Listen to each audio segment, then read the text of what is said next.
نماز کے 4 حروف کی نسبت سے سورہ بقرہ کی آخری 2 آیات کے 4 فضائل۔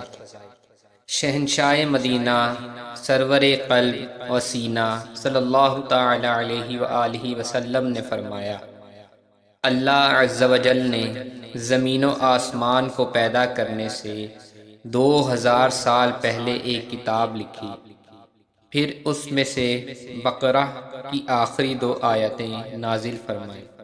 جس گھر میں 3 راتیں ان 2 آیتوں کو پڑھا جائے گا، شیطان اس گھر کے قریب نہ آئے گا۔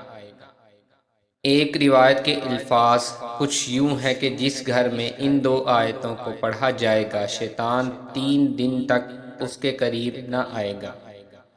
نور کے پیکر، نبیوں کے سرور، 2 جہاں کے تاجور، سلطان بحر و بر صلی اللہ تعالی علیہ وسلم نے فرمایا، بے شک اللہ عز و جل نے مجھے اپنے عرش کے نیچے کے خزانے میں سے ایسی 2 آیتیں عطا فرمائیں جن کے ذریعے سورہ بقرہ کا اختتام فرمایا۔ انہیں سیکھو اور اپنی عورتوں اور بچوں کو سکھاؤ، کیونکہ یہ نماز اور قرآن اور دعا ہے۔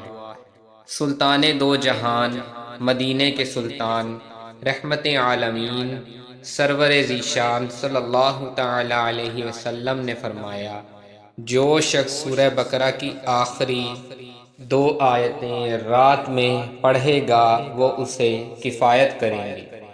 کفایت سے مراد یہ ہے کہ یہ 2 آیتیں اس رات کے قیام کے مقام قائم مقام ہو جائیں گی، یا اس رات اسے شیطان سے محفوظ رکھیں گی، یا اس رات میں نازل ہونے والی آفات سے بچائیں گی، یا اسے فضیلت و ثواب کے لیے کافی ہوں۔